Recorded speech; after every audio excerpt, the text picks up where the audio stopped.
Officer commanding CSDO Indian Air Force. He's going to be presenting now. He's got a very special presentation indeed. So let's welcome Air Commodore Raman Bhatla with a nice warm round of applause.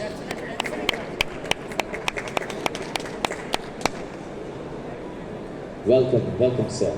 And we ask those in the room to please take a seat for this presentation and come forward, come and enjoy these seats right at the front for this final presentation of the day.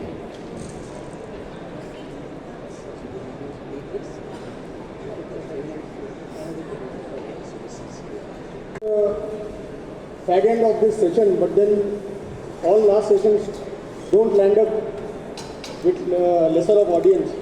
I had been given a very specific topic on digitization and digitalization.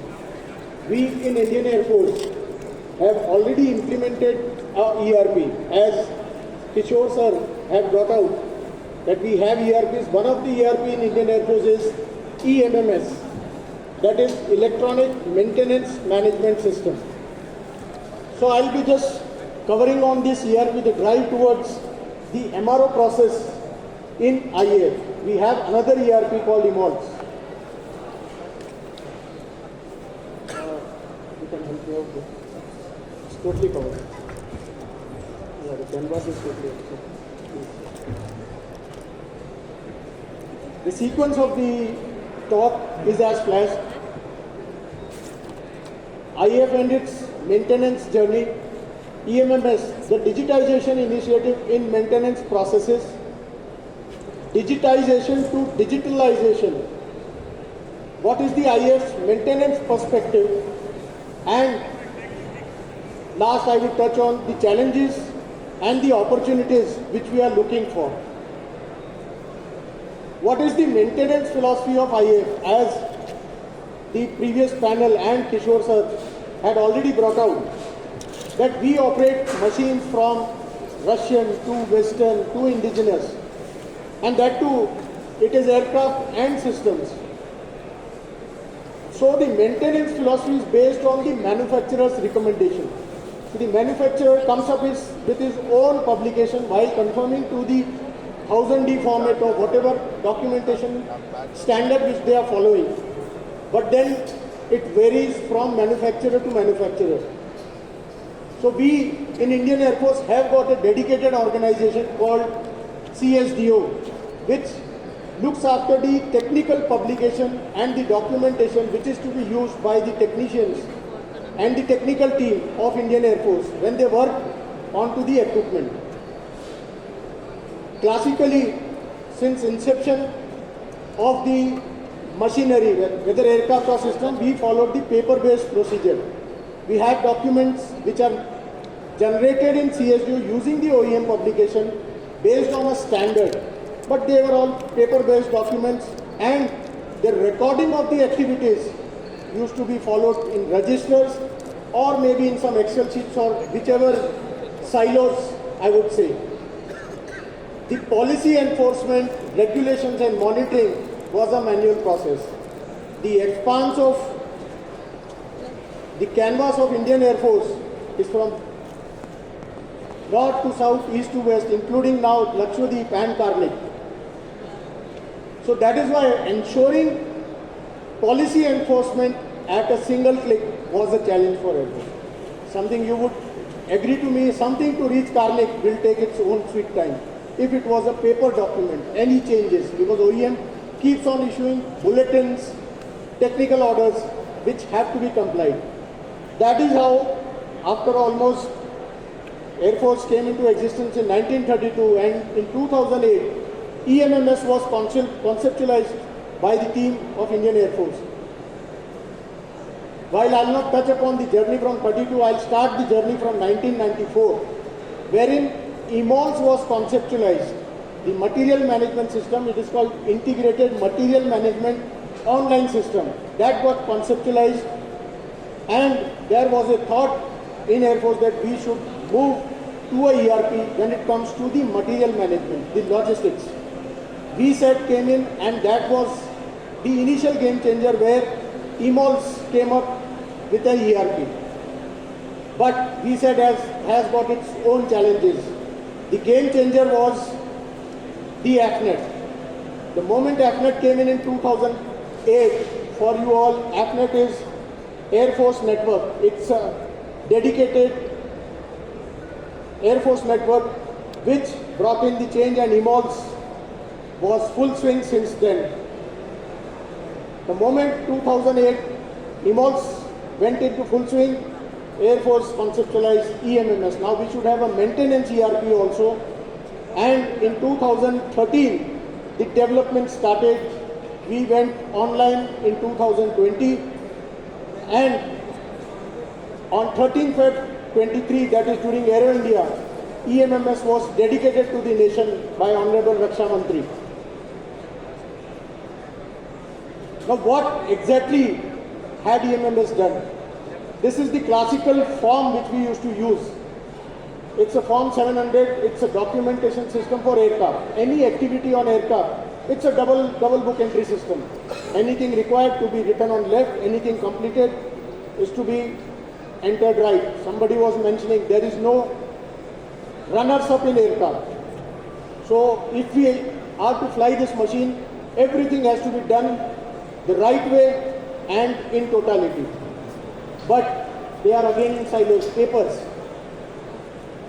To ensure that the higher echelons at tactical level, operational level and at strategic level, they need this information at a click, which was going through some way of paper documents. The returns, we call it through MCC, Maintenance Control Center, and these kind of component like monitoring, because in aviation, the life, if a component has flown certain life, it has to be replaced, which is done through the scaling or the rotable management through logistics. So we went into a paradigm shift where we brought in a data center and a ERP and went into a web-enabled paperless maintenance operation, wherein now all activities which were getting captured in silos in their own formats came up through a single framework which was designed and developed by Indian Air Force. Just to give you a view of how we architected this ERP, we have here 12 different types of verticals. These are 11 maintenance verticals and 1 training vertical, because we were told the training, it's something like Moodle. It has to be part of this. So the entire paraphernalia of Indian Air Force, whether aircraft, whether system, whether vehicle, was divided into 11 different verticals, and each vertical will have its own model. So when I say aircraft, we have Su-30, Mirage, Jaguar, Rafale. Each and everything is a model. So that is how we created a system of how to capture it, because finally I should be able to pick up information on a vertical, on a model. So that is how this was done, and using this ERP framework, we integrated all global platforms, brought in entire systems into e-MMS. We have surround applications from various global partners, Indian partners. IBM is one, and the system integrator for us was Wipro. So now with this system coming up, on a click, we can carry out business intelligence on various activities happening on the aircraft, at a location, at a station, at command headquarters, operational, and as well as at the strategic level, that is air headquarters. So anything can be pulled out using business intelligence or using analytics. On the top right, on the bottom you can see Cognos. So we have a analytics tool called Cognos, and anything which is required, whether graphical or whether tabular form, can be pulled up using this tool. Just to give you a sense of how this was architected when it comes to the application stack. We have data centers located at different places. We have AFNet. The center part is the highway, data highway, which is an Indian Air Force network. And at all sites, we have local data centers, just to cater for any outage which might happen anytime. A fiber optic cut will lead to outage. We don't want operations to get stopped. So for that period, when the outage is there, the local data center handles that particular station or location, The moment outage is over, the data will get synced. Any activity which a technician is carrying out gets logged into the data center first, gets replicated to the local data center. So the local data center is current with the entire data of the activity which is done by the users. We have HADR, high availability data replication, through which the other data center is also replicated real time. And with a penalty of some time, we can always switch between data centers. We generally use weekends if we want to switch. The modes of operation are online mode using the PCs, that is endpoint equipment, through data center. We do have a mobile mode also in case the connectivity is not there at the tarmac where the aircraft is operating. And the third mode is the laptop-based offline mode. We do fly to places where there is no AFNet. There is no Air Force network. So he will not have a connect mode available there. So we have a kind of a traveling document which goes on a laptop. He carries out this activity, comes back, it gets synced onto the ERP straight away. Till the time he is onto the laptop mode, nothing can be done in the connect mode. Now he cannot do any activity on that aircraft or in that system.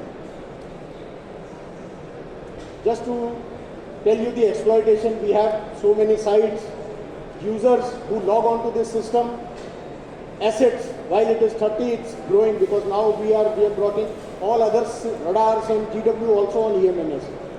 And almost 20,000 work orders are generated on daily basis. And we have a real-time monitoring of what is happening on the system. The data is growing, it's almost 200 GB per month, the data growth is there. It's not only data, it's the important asset for me or for my team to do AI. So we are already getting into creating a data lake out of this. And as anybody can say, this is the largest MRO application as on date in the defense aviation sector. If I look for the capability progression, I have instrumented methodology. It is a reactive way of handling things. I keep on seeing how many accidents happened, what was the investigation detail, carry out the drill of the data manually and see as to what course of action I should take so as to minimize my cost, ensure stable operations and ensure all compliances to the regulatory standards are maintained. The other second set is, it's yellow color, integrated mode of operation wherein it's data-driven approach. I can go for predictive analysis. There are data which can be pulled out of different silos. I would not say silo. EMOLS is another ERP. We pull data from EMOLS. We are already integrated with EMOLS in Air Force and other HR applications also. This can be used to track and trace the asset, whether it is asset or the inventory required for the asset, and this can be used by the op applications for planning the exercises also. The next part, as Kishore sir brought out, we are into AI. We are already into that domain of predicting failures.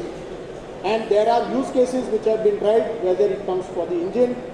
One of the use cases I can tell you is EOCR, Engine Oil Consumption Report. I can just see the consumption and say, based on the trend, that there is something which is likely to go bad.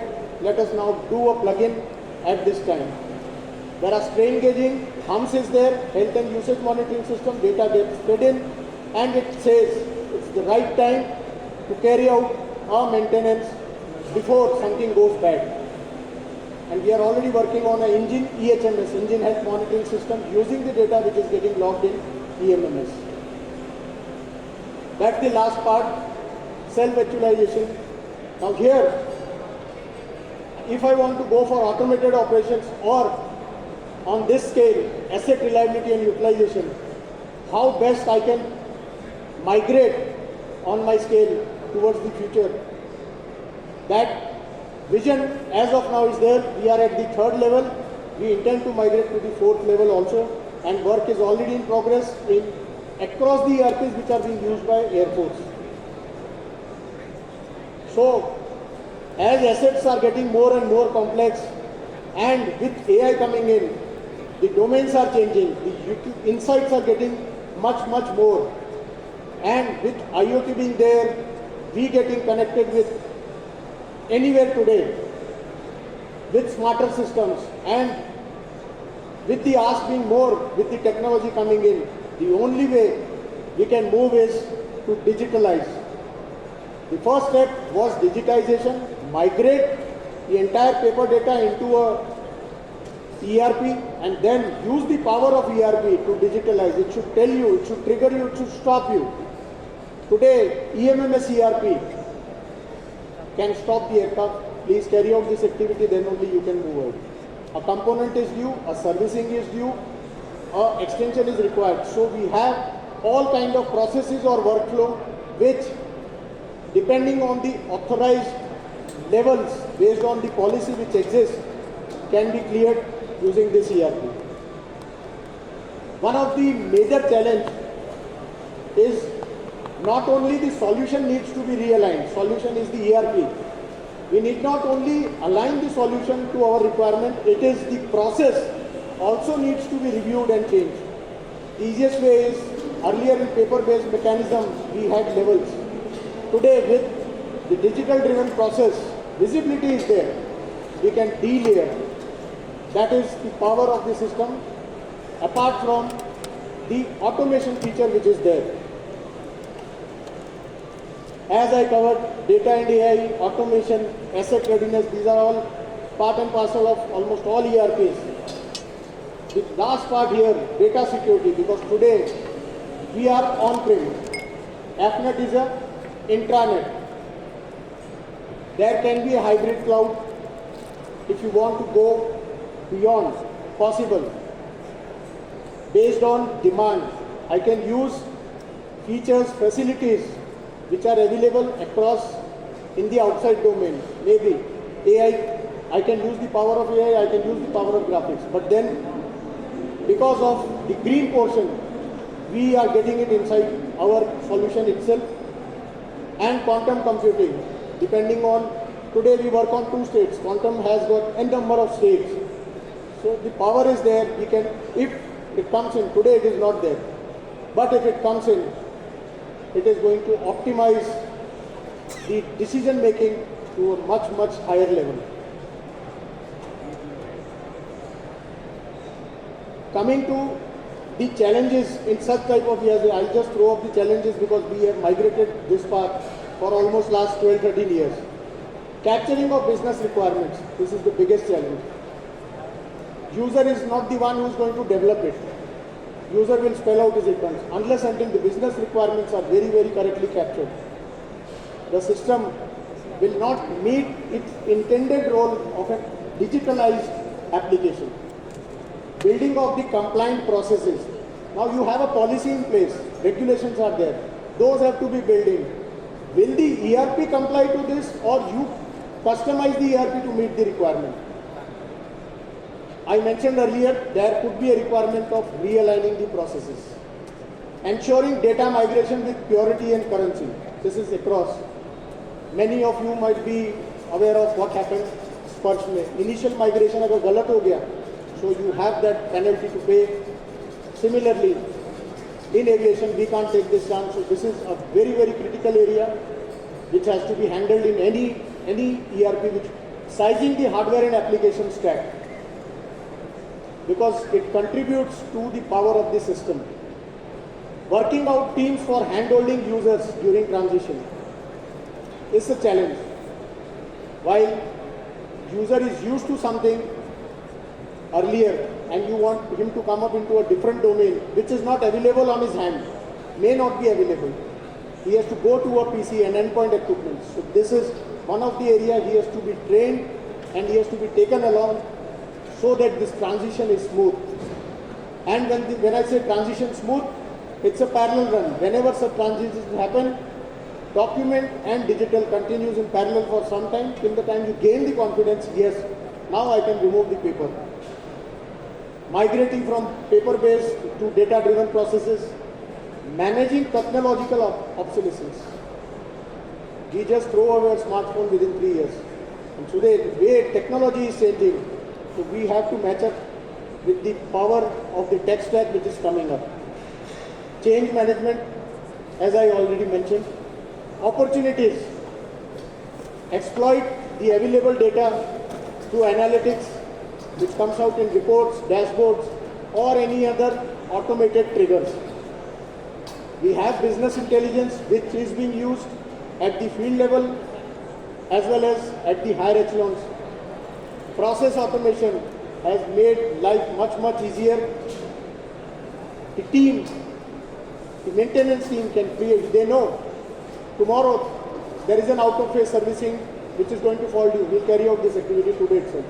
Otherwise, he used to maintain it on an Excel sheet. There is something called as due list. The system will, on a click, it will tell you the due list. Tomorrow, as per calendar, as per number of landings, as per the hours, what is going to fall due when.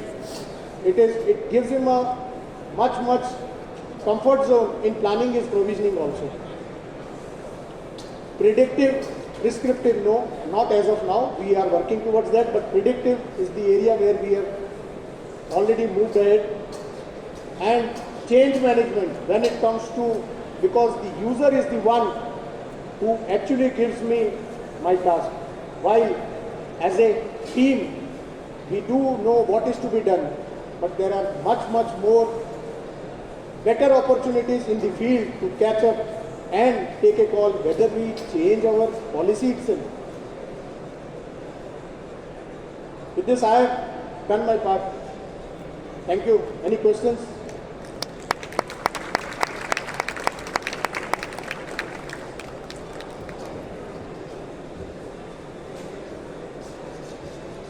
Thank you.